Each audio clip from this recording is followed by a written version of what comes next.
Nothing. Just grab that box of bottles and don't touch what's on the front seat. What did I just say? You said don't touch what's on the front seat.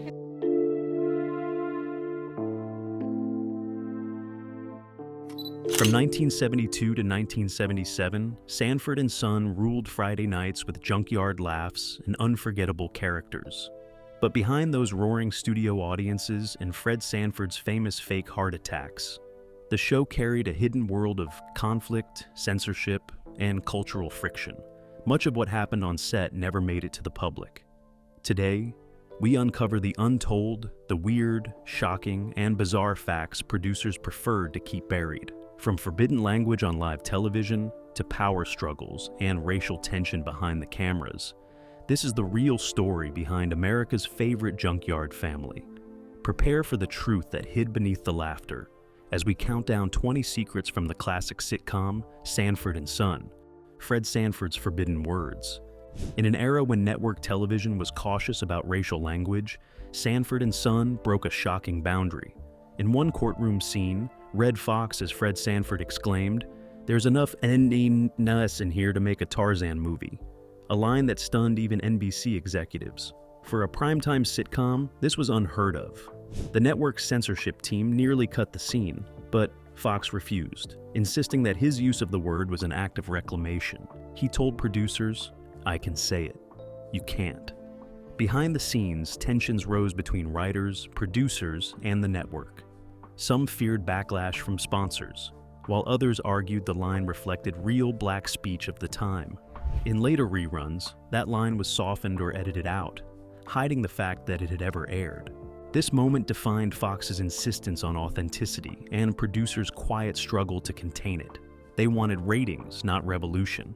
But with one explosive line, Fred Sanford made television history, and the producers spent years pretending it never happened. White writers, black voices. What audiences didn't know was that most Sanford and Son episodes were written by white writers, and that caused serious friction. The dialogue often missed cultural nuance, and Red Fox was quick to call it out. He and his co-star Demon Wilson frequently rewrote lines on set, arguing that black people don't talk like that. Fox reportedly told producer Bud Yorkin that the scripts made Fred and Lamont sound like white men pretending to be black. Writers grew frustrated, but Fox refused to compromise. His years as a stand-up comedian on the Chitlin circuit had given him a strong sense of authentic black humor, the kind that came from lived experience, not imagination. Producers eventually hired more black consultants to help translate the scripts, though they never publicized that decision. NBC quietly encouraged the writers to adapt to the cast's input, but they never wanted the public to know how dependent they were on Fox's rewrites. The result? A show that sounded natural and hilarious while hiding a cultural tug-of-war behind every line. Borrowed junk, adapted from a British sitcom. Most fans never realized that Sanford and Son wasn't entirely original. The hit American sitcom was adapted from the British series Steptoe and Son, which aired from 1962 to 1974. Both shows followed a grumpy junk dealer and his ambitious son. NBC executives believed that the dynamic could work for American audiences if they replaced the British class commentary with racial and generational humor from a black perspective. The show's creators, Norman Lear and Bud Yorkin, downplayed this connection in interviews, preferring to sell Sanford and Son as fresh and groundbreaking. But the British roots ran deep. In fact, several early episodes were direct remakes of Steptoe and Son scripts, with only minor adjustments for language and setting. While the American adaptation became a cultural landmark, the producers seldom credited the original openly, likely fearing that fans would see the show as less authentic. It was a case of creative recycling that mirrored the show's own junkyard setting. One man's old story became another's gold mine. The pay dispute that shook the set. In 1973, fans were stunned when Red Fox suddenly disappeared from Sanford and Son. NBC claimed the actor was on medical leave, but the truth was much messier. Fox had walked off the set after a bitter pay dispute with producers. At the time, he was earning $19,000 per episode, far less than many white sitcom stars, and demanded not only a raise, but also partial ownership of the show. Producers balked, and Fox filed a lawsuit against them for breach of contract, asking for $10 million in damages. He refused to return to filming for months. The show continued without him, awkwardly explaining Fred Sanford's absence as a trip to St. Louis. When Fox finally returned, he had secured a new deal: $25,000 per episode and 25% of the show's profits. NBC tried to bury the story, presenting his absence as health-related, but the Hollywood press eventually exposed the truth. The producers' attempt to protect the network's image only made the revelation more scandalous once it came out. Red Fox's secret age trick. Viewers loved Fred Sanford's grumpy old man act, but few realized that Red Fox wasn't nearly as old as his character. When Sanford and Son began in 1972, Fox was only 49 years old, playing a man in his mid-60s. His gray hair, stooped posture, and raspy voice were pure performance. Fox insisted on the illusion because it made Fred's constant complaints, ailments, and heart attacks more believable. Makeup artists used gray dye and shading to age him up, and wardrobe designers filled his clothes with padding to make his belly and shoulders look older. The transformation was so convincing that many fans genuinely thought Fox was a senior citizen. The producers never corrected the misconception.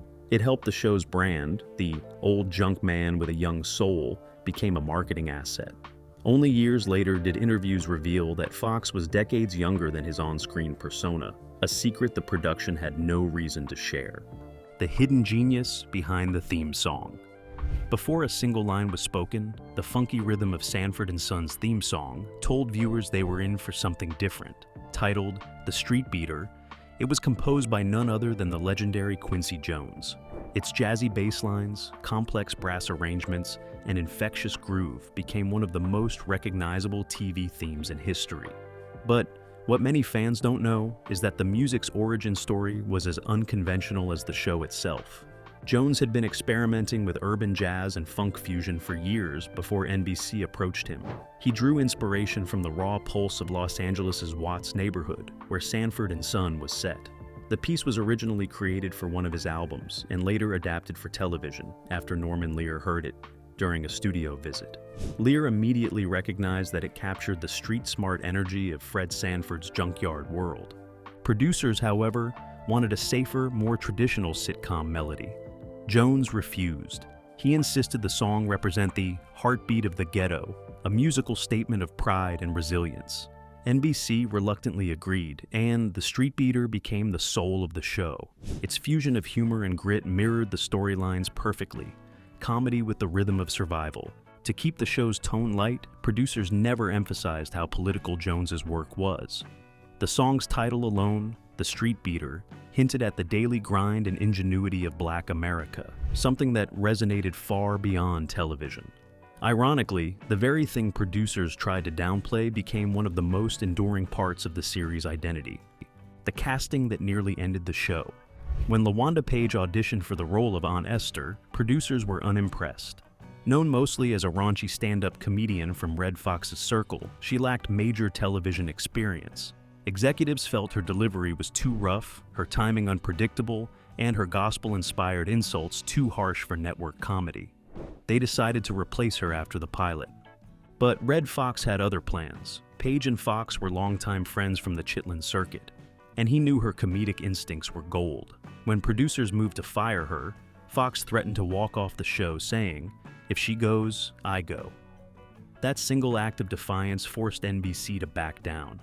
They reluctantly kept Page, though they downplayed the incident publicly to maintain an image of smooth production.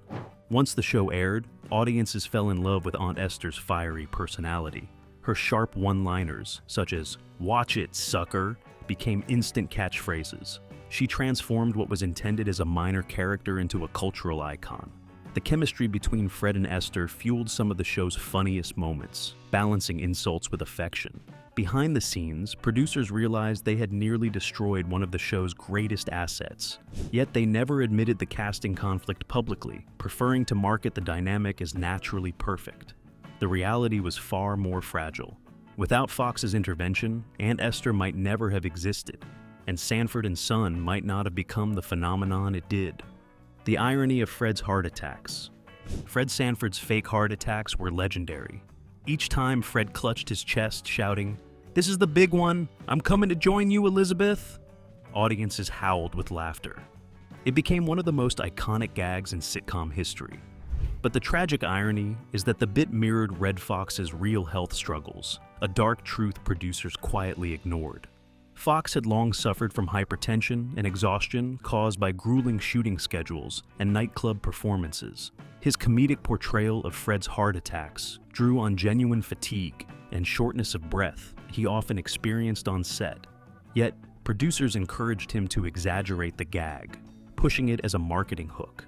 Posters and magazine features highlighted Fred's dramatics as if it were harmless fun. Years later, life imitated art in the most devastating way. In 1991, while filming The Royal Family, another sitcom produced by Eddie Murphy, Red Fox collapsed from an actual heart attack during rehearsal. Crew members initially thought he was joking, echoing his famous catchphrase. By the time they realized it was real, it was too late. Fox died doing what he loved, performing, but the connection to Sanford and Son was haunting. Producers from the original show avoided public comment on the eerie coincidence. They knew the gag that made audiences laugh had been drawn from the actor's own health battles. What had begun as satire of mortality ended as an unspoken symbol of Fox's life, a performer who turned pain into comedy until it claimed him. The sanitized reality of Watts. Sanford and Son was set in Watts, Los Angeles, a neighborhood still scarred by the 1965 riots and decades of systemic neglect. The show's junkyard backdrop symbolized poverty, resilience, and survival. But the version of Watts presented on screen was notably cleaner, safer, and funnier than the real one. NBC and Tandem Productions deliberately avoided addressing the harsh realities of urban life to keep the series lighthearted and advertiser-friendly. Writers occasionally hinted at social issues, but deep commentary was forbidden.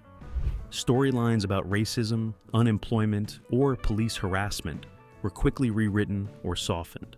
According to production insiders, NBC feared that tackling real community pain would ruin the comedy.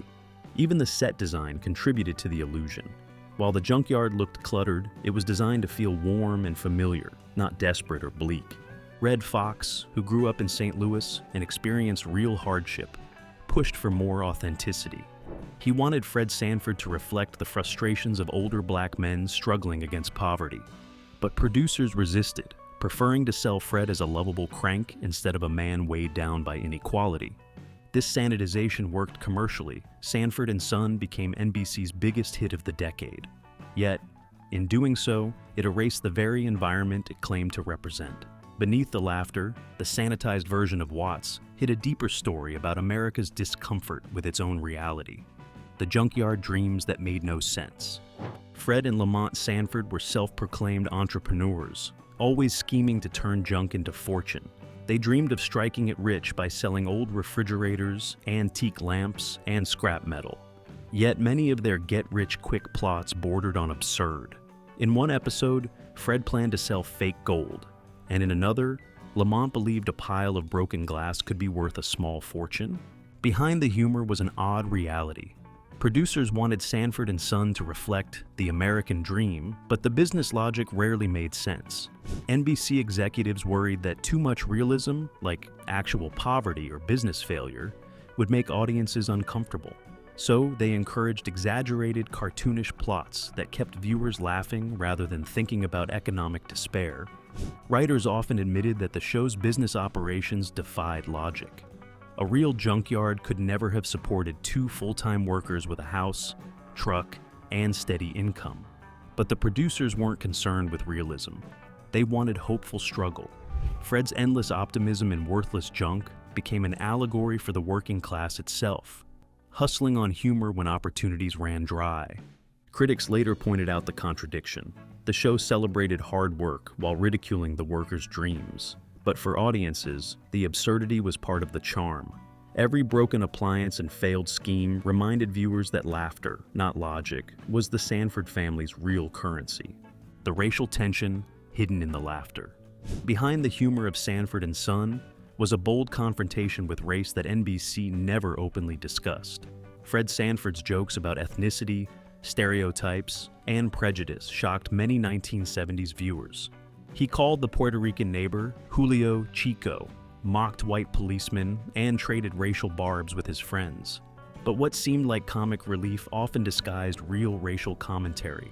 Red Fox used his platform to expose subtle racism in America's everyday life. His characters' jokes reflected frustration rather than hatred, and the audience, particularly black viewers, understood the nuance. However, NBC executives didn't. They worried the show would appear too racial and alienate advertisers.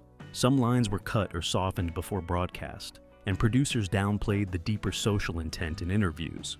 Writers such as Alunga Adele later confirmed that Fox fought to keep racially charged humor authentic, saying, "If Fred couldn't talk about race, he couldn't talk about life."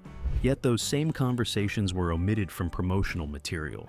NBC wanted a ratings powerhouse, not a political statement. The result was a delicate balance. Each episode delivered laughter layered with uncomfortable truths. Beneath Fred's jokes about race was a mirror reflecting America's double standards. The producers knew the truth, that Sanford and Son was never just a sitcom. It was social satire wrapped in laughter, a truth they preferred to keep hidden. The audience that wasn't always there. Most viewers believed the laughter on Sanford and Son came from a live audience, and often it did. But early in production, NBC debated whether the show should be filmed before an audience at all. The executives worried that a primarily black cast might not receive the same kind of live studio energy as white sitcoms did. They considered using only a canned laugh track. Red Fox opposed the idea immediately. He insisted that live laughter gave the show its rhythm and authenticity. "You can't fake timing," he told producers. Eventually, NBC relented and allowed a live audience, but only under strict conditions. Ticket distribution was controlled, and audiences were sometimes replaced with studio staff to fill empty seats. When audience reactions fell flat or jokes were mistimed, producers dubbed in extra laughter. This gave the illusion that the show's humor was always an instant hit. Behind the scenes, it was common to reshoot scenes multiple times to capture better audience responses. In interviews, Demon Wilson recalled moments when the laughter didn't come at all, saying, "Sometimes people didn't know if they were supposed to laugh." Producers later edited around those silences. The result was a perfect sitcom rhythm that wasn't always real. The laughter audiences heard was part truth, part illusion, another piece of production magic that producers preferred to hide. The rift between Fred and Lamont. On screen, Fred and Lamont Sanford shared one of television's funniest father-son dynamics. But behind the scenes, Red Fox and Demon Wilson's relationship was anything but perfect.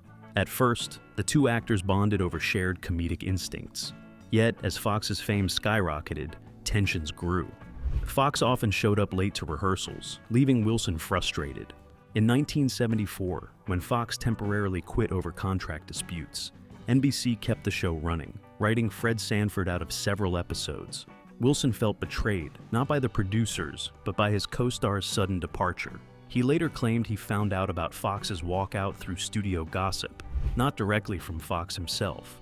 Although they eventually reconciled enough to finish the series, the bond between them never fully healed. Wilson later described Fox as a genius but impossible to work with. Producers quietly managed their conflicts to preserve the illusion of unity. They staged photo ops, joint interviews, and press statements emphasizing the family chemistry of the cast.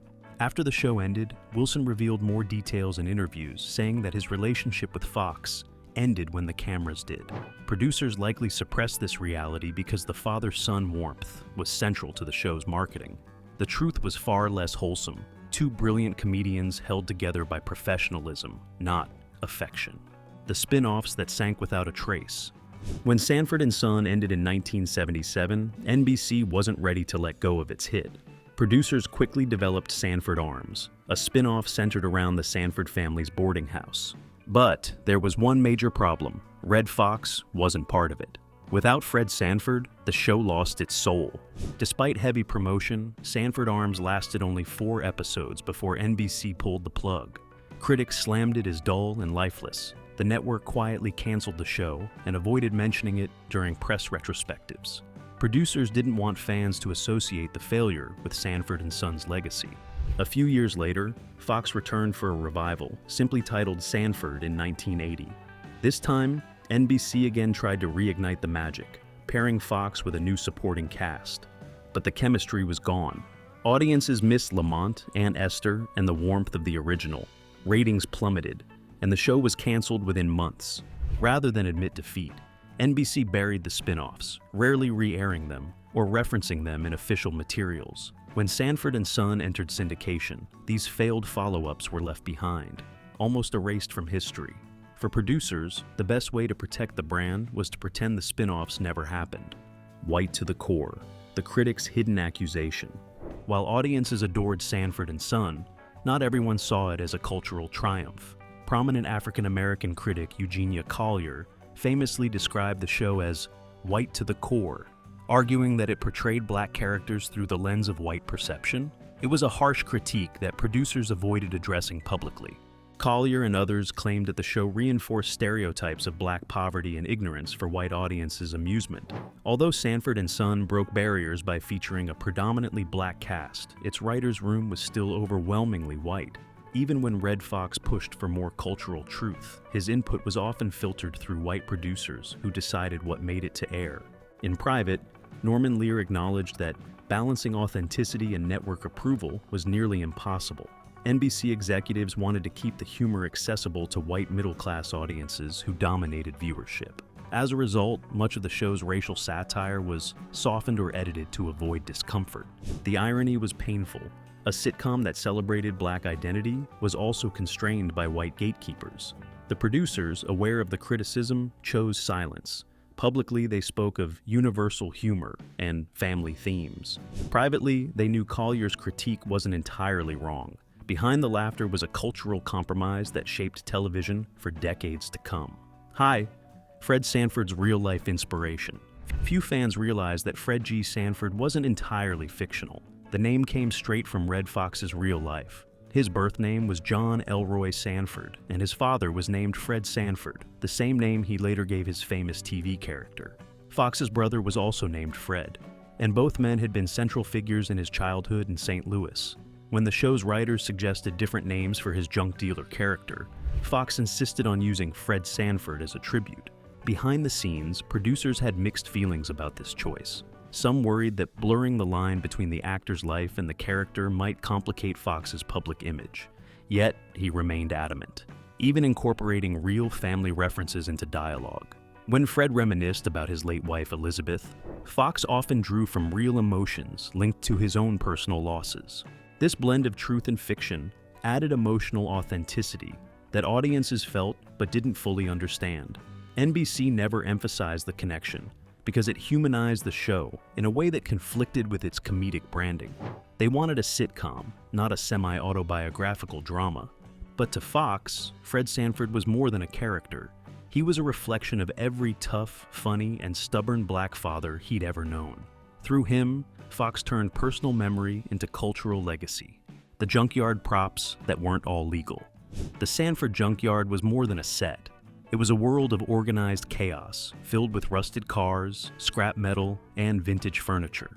But according to some crew members, not every prop used on Sanford and Son came from legitimate sources. Set decorators often sourced real junk from around Los Angeles, sometimes borrowing items without proper authorization from local scrapyards.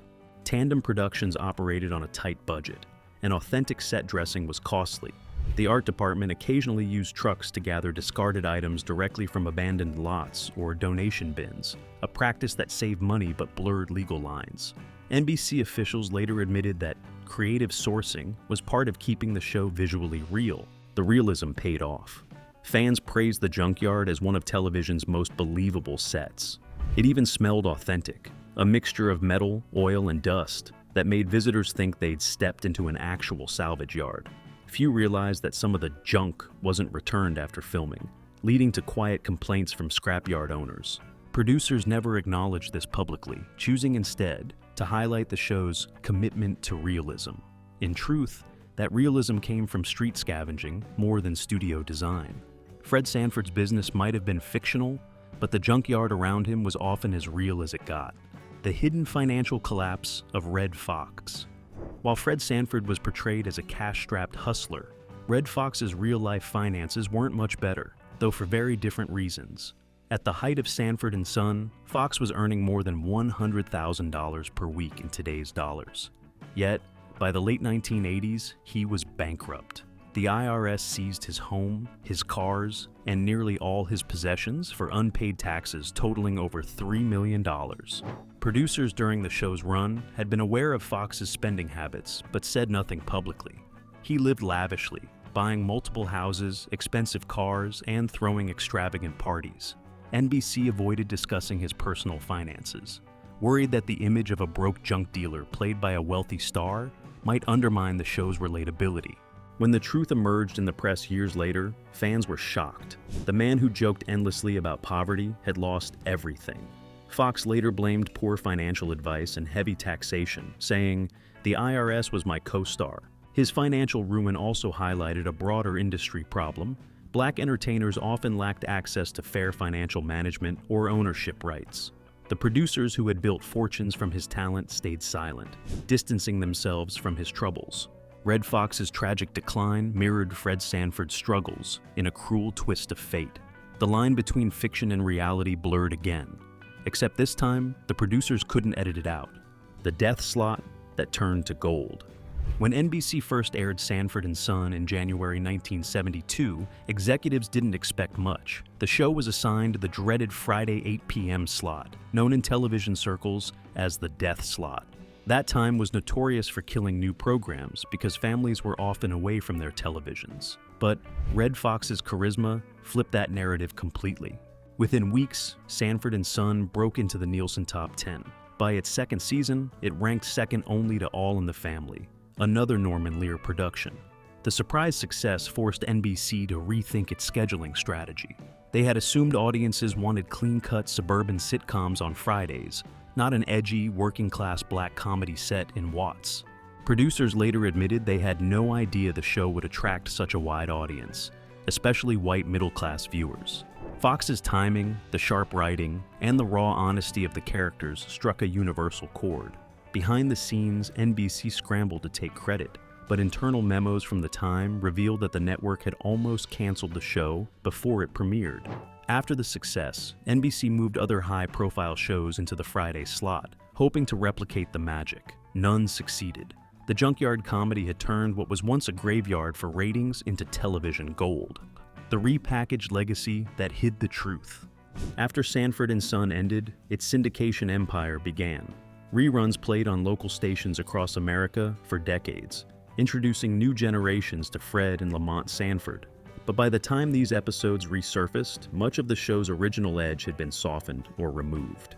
Censored lines, racial jokes, and controversial episodes were edited out for daytime television, sanitizing the show's legacy. Producers and distributors wanted to preserve the show's profitability, not its truth. NBC edited out politically charged dialogue, removed mentions of race, and even trimmed scenes referencing alcohol or religion. The result was a nostalgic, family-friendly version of Sanford and Son, one that erased its social critique and cultural daring. Meanwhile, documentaries and interviews about the series often ignored the behind-the-scenes conflicts, pay disputes, and racial debates that defined its production.